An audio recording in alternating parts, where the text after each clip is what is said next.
Welcome to A Healthy Curiosity, the podcast that explores what it takes to be well in a busy world.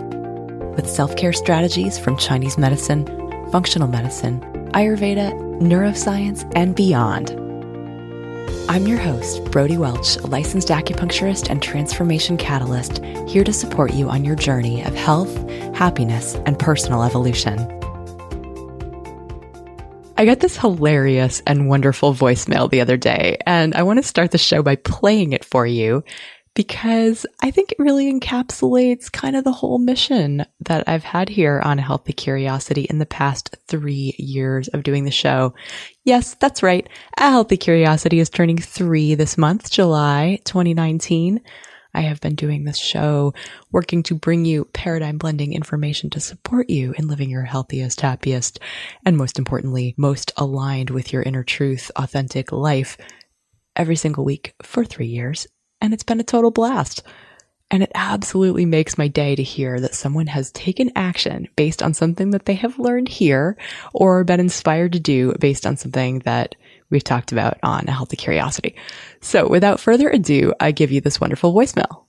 Hey, B, Jenny. You won't believe what I'm doing right now, or maybe you will. It's inspired by you. I'm running, and I'm doing Couch to 10K. I listened to your podcast this morning and was thinking about what is the most transformative small shift I could make to help myself. And it's definitely daily exercise, no doubt about it. Anyway, thank you. I'm out running. It hurts a little because I'm so out of shape. But inspired by your podcast, I feel like I've had a conversation with you after your podcast, so I wanted to put in a little bit of my end of the conversation. Okay, love you lots. Talk to you soon. Hope you're well. Bye. Isn't she awesome? A huge shout out to you, Jenny. You are amazing. And thank you so much for sharing what it is you're doing differently, that small shift in the direction of better. If you have similarly been inspired to make changes in your life based on what you've heard on the show, I'd love for you to tell me about it. Feel free to record a voice memo on your phone and send it to me at hello@brodiewelch.com. And perhaps you will one day be the inspirational action hero or shero that I feature in a future episode. And if you could use some help in making those small shifts, I'm opening up my schedule for 3 more one-on-one clients this September. It could also be 2-on-1 or 3-on-1 if you have a friend or your partner or your sister or your mom or somebody who's really ready to break up with stress and stop the numbing out behavior and get more sleep and feel like they can set boundaries and have the energy and time for what matters most.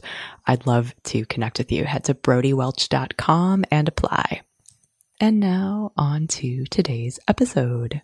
Last week was a big traveling week for me. I flew first to Detroit to be interviewed actually for a TV talk show, this Emmy award-winning health and wellness show, which will be airing in September. I'll tell you more about that later when it gets closer to airing. And then from Detroit, I was traveling to Boise for a conference. So I'm hanging out in the Detroit airport waiting for my flight, and I have my little Pyrex container that has my chia seeds and my oats and some digestive spices and ginger and cardamom and sea salt and things like that. And I'm pouring hot water into this, and this woman is studying my every move from across the cafe. And she shouts over to me, "Is that oatmeal?" And I look up and I said, well, yeah, it mostly, it's other things too. I like to make sure that I have something easily digestible when I travel that I know is going to make me feel good.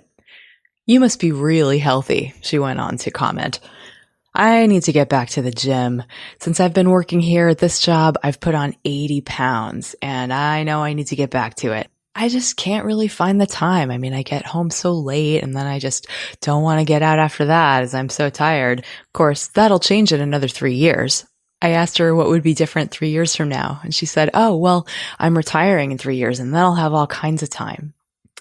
So much I wanted to say at this point. First of all, so many assumptions, right? Like you don't actually have to go to the gym to work out. We all have the same number of hours in the day. It's just a question of what we're choosing to prioritize. She works in an airport, which is essentially an indoor track with plenty of places to take a long walk. But I settled on just asking her, what if you didn't have to wait 3 years? And she came back with, well, yeah, I suppose I could go before work. I used to do that. Did you like it when you were in the habit of going before work? I asked her. Oh, yeah, she said. I had more energy. I wasn't eating as much sugar. I don't really know why I stopped going. I guess I must have just fallen out of the habit. But talking to you, I'm really feeling like I could do this again. At this point, I did out myself as someone who helps people create the healthy habits and routines that they need to thrive in order to feel their best and overcoming the obstacles in the way. So I asked her what was really stopping her from making this change. And she said, well, honestly, it's the first few days that are the hardest. I asked her why. And she said, well, because I feel like everyone is going to be judging me. I feel like I'm going to walk in there and everybody's going to look at me and just think to themselves, well, you should have been here a long time ago, fatty. And I paused and I just looked at her with love in my eyes and I said, yeah, that sounds like a really painful thought. And she said, but the thing is, they probably wouldn't say anything. And I said, you're probably right. You know, everybody at the gym is pretty much doing their own thing. But what might make it easier for you to get over that initial discomfort? Because yeah, getting there can be the hardest thing. Just starting something new is often the most daunting part. I asked her if there was maybe a friend that could go with her, or what if she were to go to the gym in her street clothes and just walk around and just get a sense of being in that environment again and what that's like. She said, yeah, I bet that would really help. At this point, I could not have loved this woman more. It's like here she is, totally seeing through her own resistance, through her own bullshit excuses, and really recognizing and waking up to the fact that she actually can make a difference. I got on my soapbox a little bit about how your future self will thank you for the small shifts that you make today in the direction of bridging the gap between becoming the person that you want to be and where you are now. And she was totally appreciative and fired up about the fact that she was going to call her friend who she used to work out with and get back into it, and that she was going to take that first step and just do a walkthrough and get over that initial fear. And she probably thanked me about 7 times before I left. And I was on a total high. I was just living my life the way that I do, managed to attract the attention of someone who clearly needed to make a change and was clearly ready to. And with just a few casual coaching style questions, was able to help her identify that the root of the problem had nothing to do with time. It had nothing to do with how busy she was.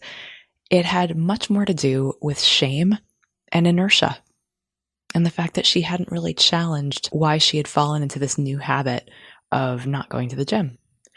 But just because I was able to help this woman in the airport, my accidental coaching client, does not mean that I was immune from my own shame paralysis that would come up and present itself very clearly at the conference that I was attending in Boise. The first time that this shame gremlin emerged at this conference for me was in a talk by Matt Ragland, where he was talking about how you can do anything if you avoid doing everything.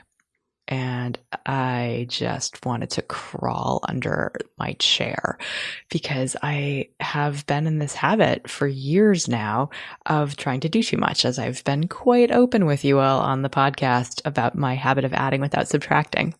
And so he was talking about time tracking and holding yourself accountable to how you want to use your time and making sure that it aligns with your values. And I am really good at that when it comes to my personal life, and I'm really not as good at it when it comes to my work life. The biggest example of this is that I think that it should take me like 30 minutes or maybe an hour at the most to send out an email to the people who have asked to hear from me on a regular basis. But I end up sending them out super infrequently, like so infrequently that people will forget who I actually am before I'm able to write to them, as opposed to like a regular, consistent weekly newsletter. And the reason for this is because I want it to be perfect. I want to deliver value over the top every time. And why do I think I need to do that is the question. Well, clearly because I think that whatever I first comes to mind must not be good enough.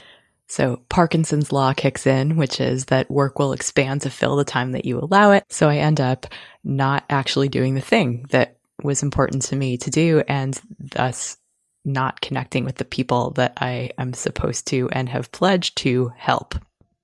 And thus the shame spiral perpetuates itself, where I feel guilty for not doing what I said I was going to do, not meeting my own standards, and then it becomes even harder to act. Not so different from the woman who was ashamed and afraid of being judged by going to the gym.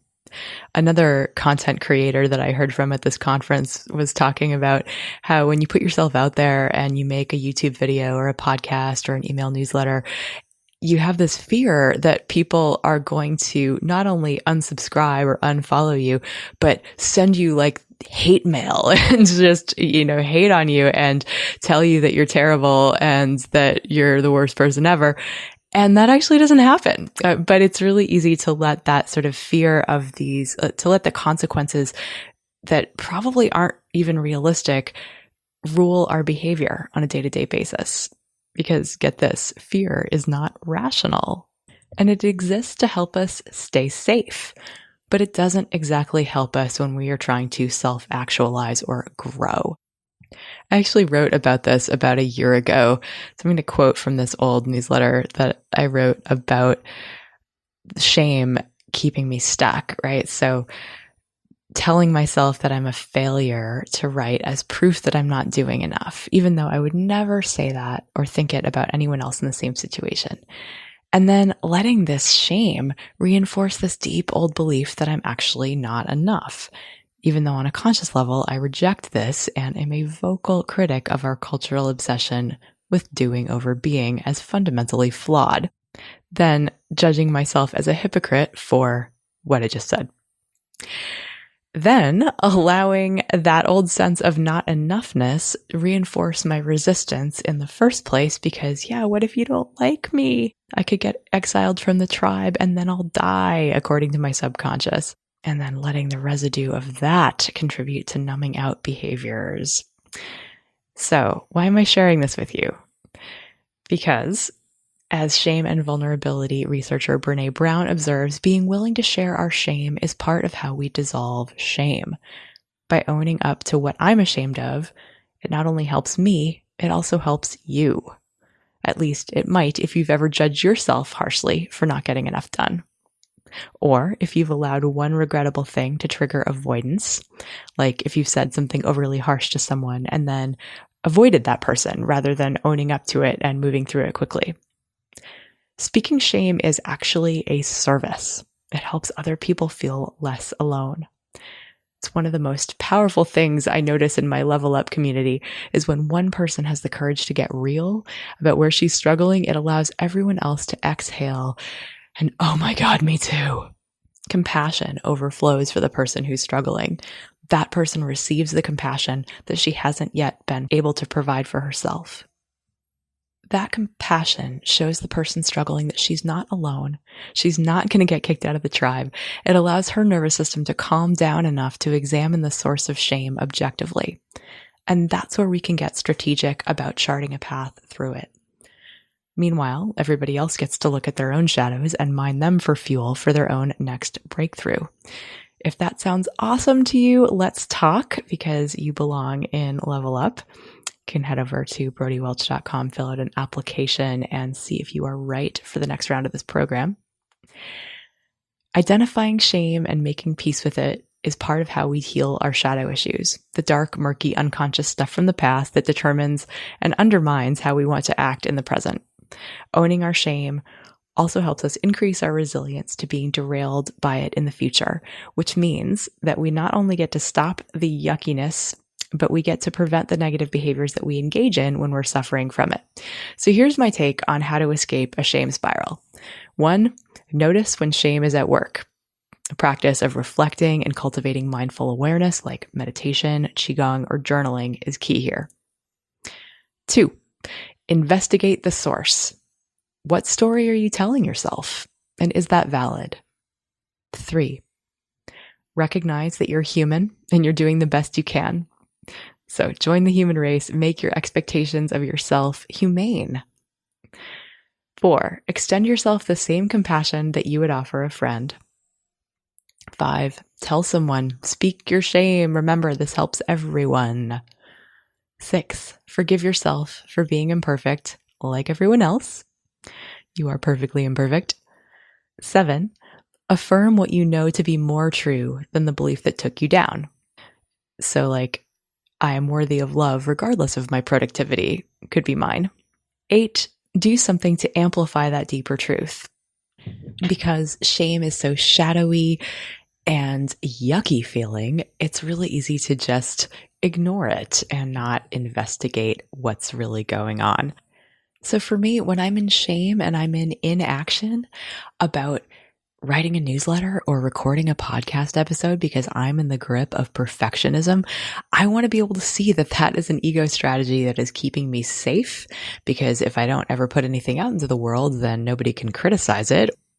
But really, I would so much rather be authentic than popular.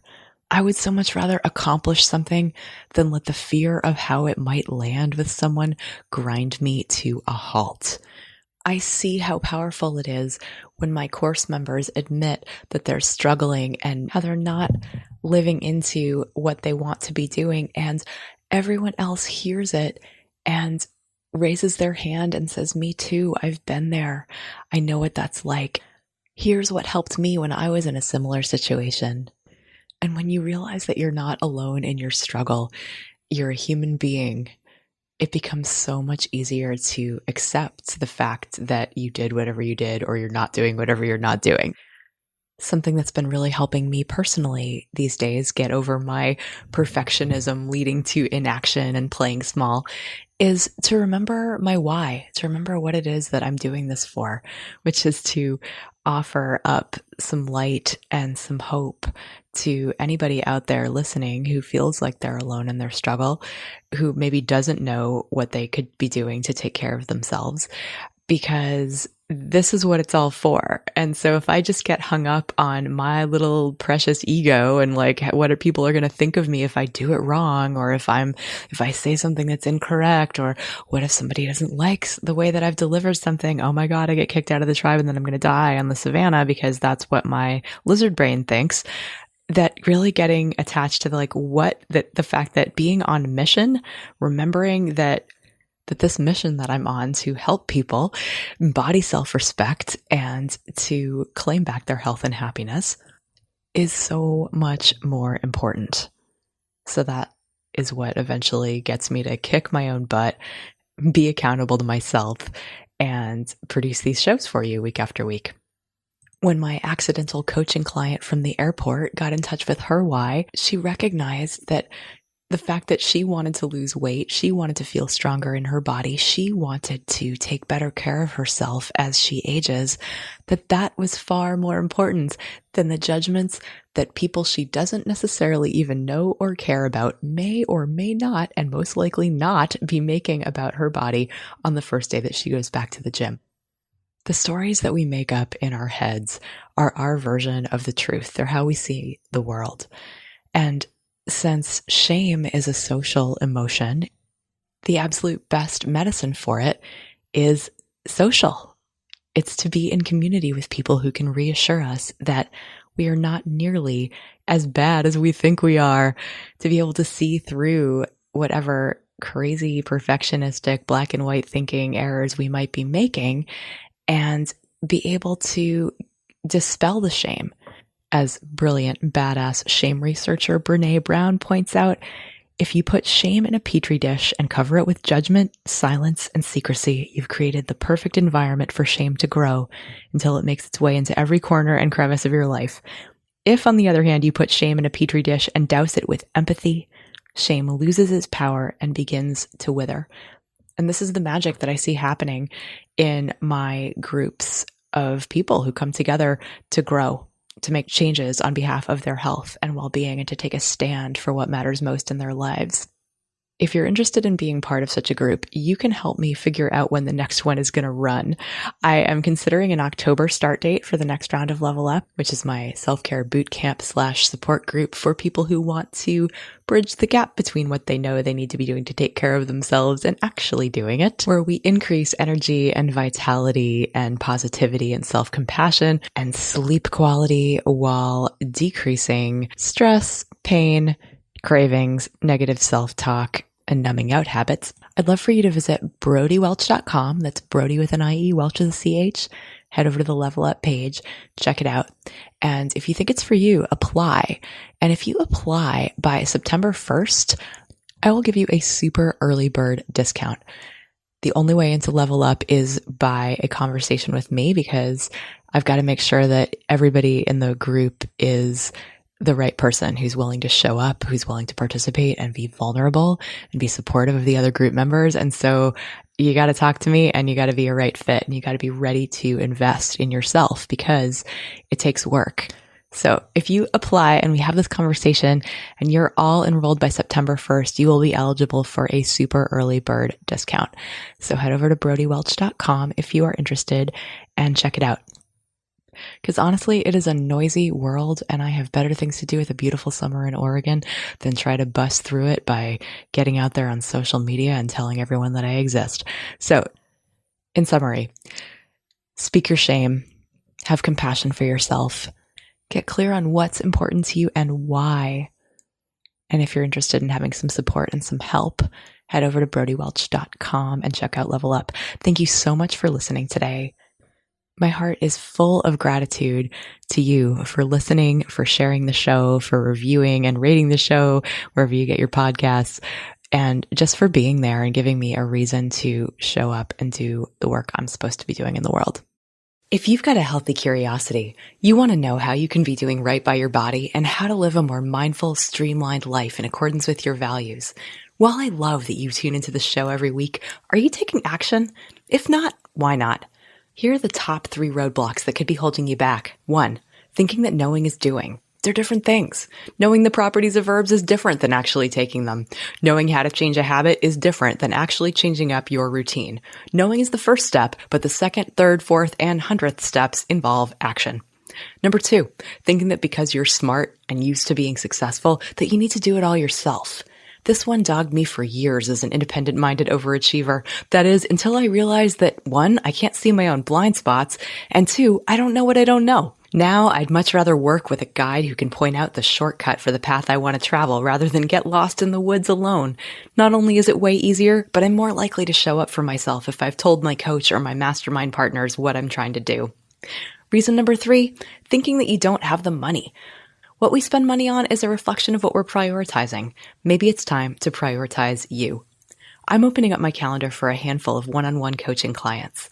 I've helped thousands of women break up with stress, optimize their habits, mood, hormones, weight, and vitality with integrative body-mind tools from Chinese medicine, yoga, neuroscience, coaching, and ancient wisdom.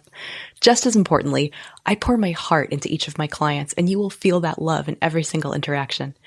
If you're ready to feel more calm and confident in your own skin, start feeling younger every year, feeling like you're at the center of your own life rather than just getting through it, and feel loved and supported in the process, head over to the Work With Me page at brodiewelch.com and apply to work with me one-on-one. That's Brodie with an IE and Welch with a CH. Thanks for listening today. To check out the show notes, get on my email list, or drop me a line, head to brodiewelch.com. That's Brodie with an IE and Welch with a CH. I'd love to hear from you.